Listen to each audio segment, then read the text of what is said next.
All right, well, hi, welcome back. I'm Morgan Fainberg, PTL for Keystone, and I won't be talking about Shakespeare in this one. I mean, if you saw Monty, I definitely do not want to talk about Shakespeare here, so sorry. Yeah, we're not doing Shakespeare this time around. Anyway, so I'm going to try and cover some of the just general future-looking things within Keystone, where we're going, that type of stuff. At any point, feel free to ask questions. I'm happy to answer them. But where are we going? What's the future direction? Well, like I said, it's definitely not Shakespeare, but it is. But we're really looking at, especially in this cycle, focusing on mostly technical debt pay down, making it easier for everybody to consume OpenStack, specifically through identity, whether that's through federation, getting the tool chains a little bit cinched up, so you have better access through the CLI clients, more protocols, so it's not just SAML too. I know everybody absolutely loves SAML and the XML base. Yeah, I see that. Yeah, nice. Nobody has come to me and said, well, I mean, nobody ever has said, can I use something else? Well, no, I take it back. But we'll have OpenID Connect really well supported. It's currently supported, but we'll get that shored up. We'll probably be looking at a few of the other technologies, so you have a little bit more, little smoother transition from WebSSO, especially with the browser through Horizon. Get Kerberos shored up. I know there's lots and lots of people who want Kerberos solidly working, but they're not going to tell you that because it usually requires that usually talking about using a Windows environment there. Clean up and focus on both ADFS and then direct LDAP access. So, yeah, what's the question? Okay, this is very exciting. I'm gonna stare straight into the. This isn't really. It's not working. I don't hear it. But I'm gonna stand at it anyway, just on the off chance. Is that working? When you talk about federation, yeah. in terms of things like OpenID Connect and Kerberos and all those yeah. things, I would imagine there's two sides to that. One would be I use OpenID Connect to connect to Keystone, and then there's the Keystone wants to authenticate to a source in the backside. Which of those is that, or is it both, or can you elaborate a little bit more on what it means for Keystone to have OpenID Connect support, for instance? So the question is, what does it mean to be using OpenID Connect or any of the SSO technologies out there? Well, whether it's backend Keystone talking to something else, or whether it's the client doing the little dance to get a SAML token, redirect, the whole redirect magic that happens in there. And really, when we're talking about Federation Keystone, we're talking about the identity federation focusing on the user to Keystone for authentication purposes.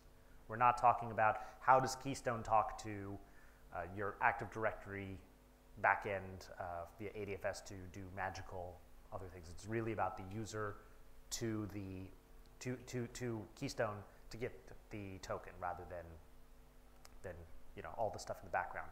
We are looking at also supporting the concept of using X509 client certs directly, and long term, way in the future, hopefully getting rid of bearer tokens altogether. I mean, hopefully there's a resounding cheer somewhere in the world for that. Because we all love bearer tokens. They're great. No security problems whatsoever there. At least they're a known quantity. With X509, you'll be able to, client certs, it'll be Liberty Cycle. You'll definitely be able to work directly with Keystone without having to get a token first. This is great. I'm sure will love it. As well as anything you're doing with credit interfaces, as well as being able to get a token to talk with the client cert as well. So you'll be able to do both direct Keystone CRUD actions and get a token to talk to Nova or Sintner, etc. And all of that is going to be based around the technology that was written for our current Federation stuff, the stuff you saw up on stage in Vancouver, the stuff that CERN uses to make sure that tons and tons and tons and tons of institutions can all access the data and work with them and provide it. So on the topic there, well, what do we do until we can get rid of bearer tokens? Well, we have Fernet tokens. Fernet's pretty new, besides being named after, in my opinion, an absolutely disgusting alcohol. And if you haven't tried it, you totally should, but you may need to set your mouth on fire afterwards. But Fernet tokens are taking the best pieces of PKI tokens and UUID tokens. We learned a lot moving away from UUID tokens to PKI tokens. If you're not familiar with it, what happens here? Keystone, you get a token. This token provides your authorization talking to anything else in OpenStack, and sometimes Swift. It's true. It's only sometimes Swift. Don't get me wrong, I really do like the Swift guys. They produce something good. Anyway, these tokens have had 3 or 4 different formats at this point. You had UUID, it was an opaque string, 32 bytes. You hand that off to Nova. Nova then will talk to Keystone and verify that it is valid, hasn't expired, etc. Get a whole bunch of bundle of attributes back and be able to act on it. You know, tell you what project you're working in, what your service catalog is, which that was a bad idea, but we have it, and a few other things. PKI tokens was great. Well, we have UUID, we have this opaque string, we can turn that into this great signed document because, you know, cryptography is awesome. Let's use cryptography for everything. It solves all our problems, right? So we'll use PKI. Well, specifically we'll use SMIME or CMS, depending upon who you ask what the name of it is. So you take asymmetric keys, sign this document. Great thing is, the document contains everything you need to be able to do your token authentication without having to talk to Keystone again, except for when you revoke a token, or if you want to, use something that's less than 8 to 40 kilobytes in size that you're trying to cram into a HTTP header. That doesn't break the internet, contrary to popular belief. That will not break the internet. It will break Apache and most other web servers, but it doesn't break the internet. So, problem is, PKI tokens, they're giant. Solution, well, let's compress it. Okay, we can compress it, but what's the overhead? What's the real life overhead of doing a signed document? It's about 1 kilobyte in size. Well, how much data are you really transmitting to anything in Keystone except for when you're uploading like images to Glance or some object to Swift, and even then, a couple bytes worth of JSON. So I'm going to have 1K to 8K of data, and every request I'm going to now send 20 bytes. Gee, this seems silly. So moving on, we said, great. Fernet tokens will solve this. Why? Fernet is a Heroku-based spec. Fernet is taking very minimal data so we can reconstruct the tokens, lightweight, so you don't have to store anything in the database. That was the big problem with UUID tokens. Unbounded data sets that get stored in MySQL. And then having problems of deleting them because somebody issues 10,000, 100,000 a second for certain networking related projects. That shall remain nameless. But so what do we want to do? We want to eliminate the SQL backend, the endless amount of things getting stored there. We want to still have the benefit of PKI tokens where most of the data is held in the body, and a little bit opaque. And we want to be able to say that the tokens don't exceed, 255 bytes. That seems reasonable. 8K, 40K on the high end, 32 bytes. 255 fits in most of everybody's databases where they're storing them because they use Farcar 255s or something like that. Great. Well, it's based on, so Fernet has two encryption keys, and they have, and it's an AES encrypted payload, and then an HMAC SHA-256 signed,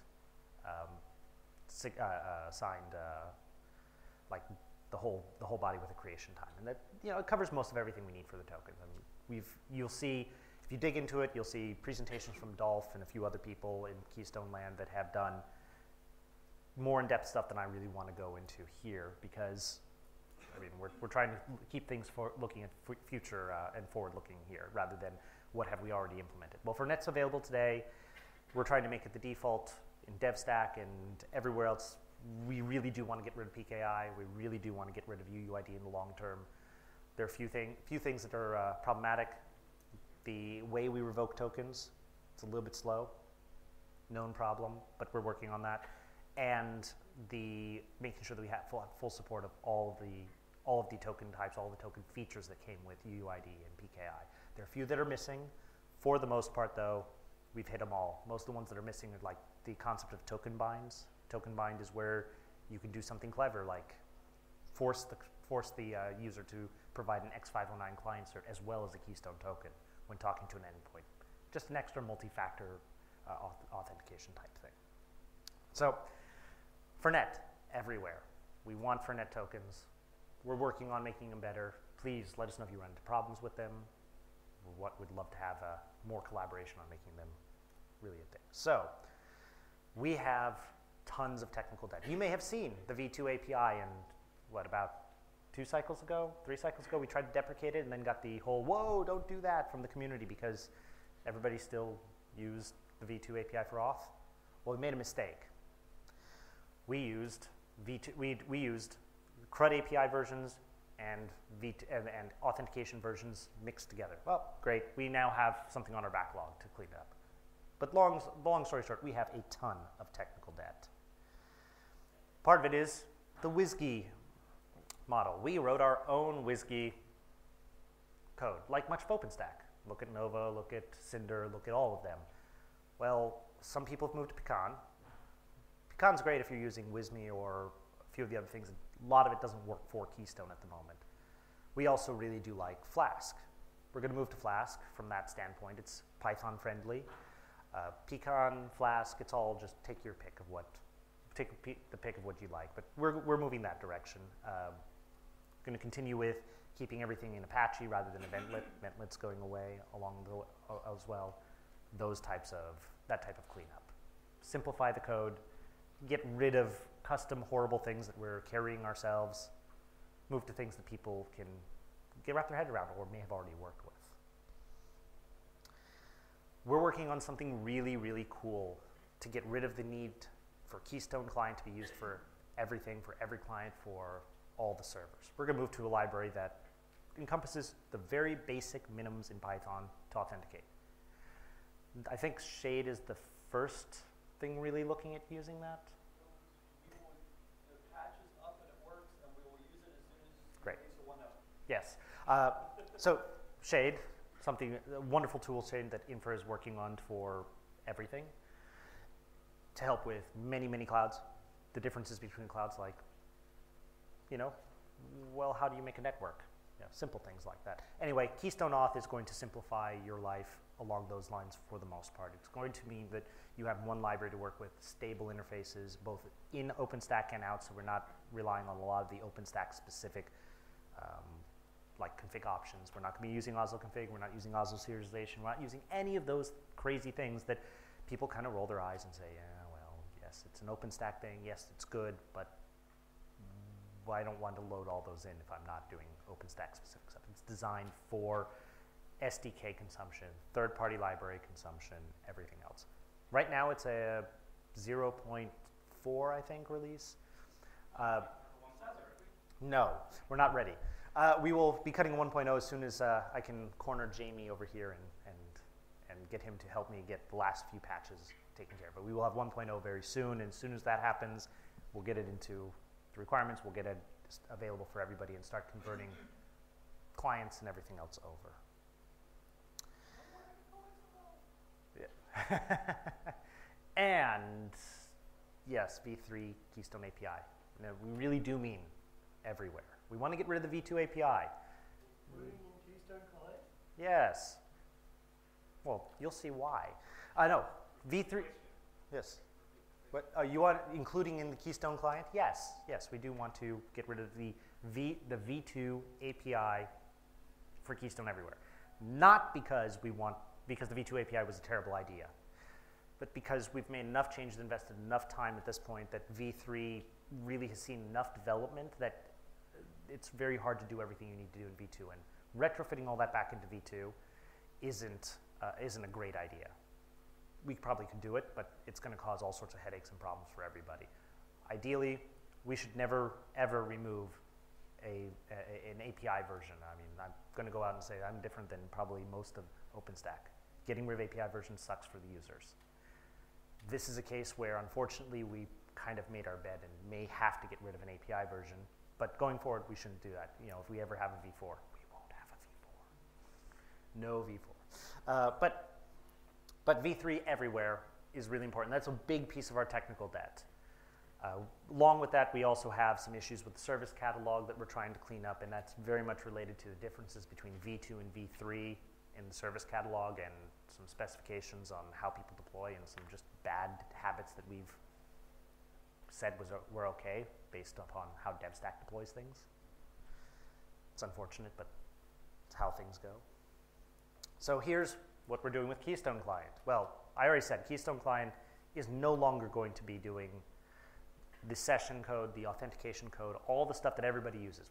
Why are you, you know, when you talk to Neutron, when you use Neutron Client, do you load Nova Client for everything? I mean, do you load Cinder Client? It's really silly to load Keystone Client to talk to Nova. Why would you do it? So let's simplify that out. So we're doing that. The second piece that's happening this cycle is there will be no Keystone Client CLI. We're done. We haven't put any effort into it for, Jamie, how many cycles? 4? Yeah, for 2 years. Like, zero effort has gone into that CLI versus major, barring major critical bugs that were like high-level leaking data all over, which since the client really didn't happen. So we will be getting rid of it. Use OpenStack Client. It's way better. It works with v3. It does everything you need it to do. In fact, you may like it better if you're even talking to Nova, but that's your choice. Also, a lot of the old code that was related to middleware when we had the unfortunate combining Keystone middleware and Keystone Client into one package everywhere, that'll be removed, and a lot of the cleanup around moving to the Keystone auth library will also occur here, and it's just going to generally make Keystone Client a better library with fewer concerns, less that you need to worry about. So then there's everything else. I mean, we have a lot of things that we've implemented in the last couple cycles. You may have seen the hierarchical multi-tenancy, the ability to take a project or tenant, if you like V2 parlance, and then thanks. V3 everywhere. You just said it. I did say V3 everywhere. But if you like the V2 parlance, tenants, project, same thing. But the ability to take a project and put it inside another project and make it look a lot like they're all turtles, and it just keeps going all the way down. But we want to move to that being kind of a better support. We'll have a reseller mode, which that's the idea where you can say I'm going to set up an account where it's managed by one of your customers. They will then be able to resell resources as appropriate if you want to allow that. And the limit of access from the top down to make that a reality.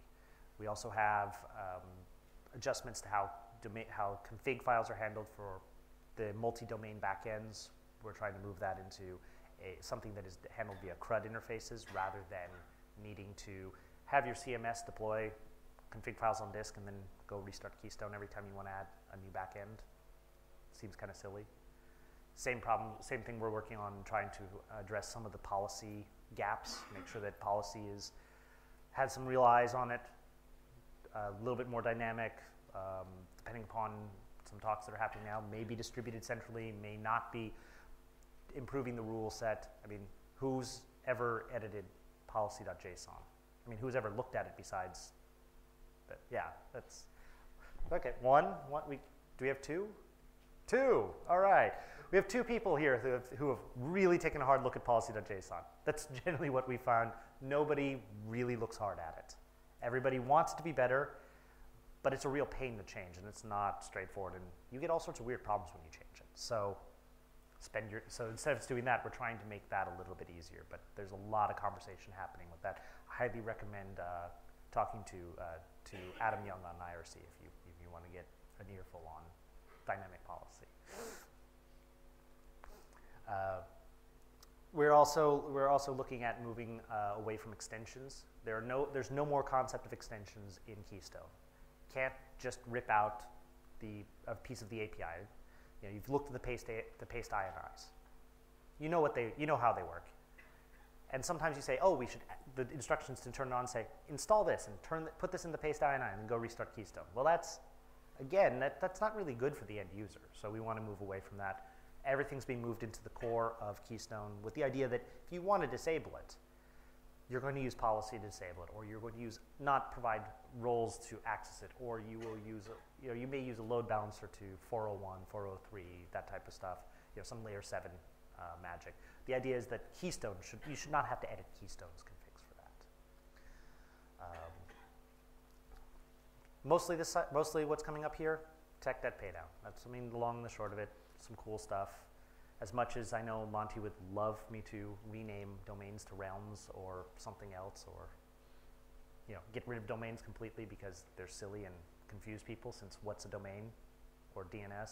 Is it DNS? No, it's not DNS. That's the questions that come up all the time. So you don't want those types of things happening.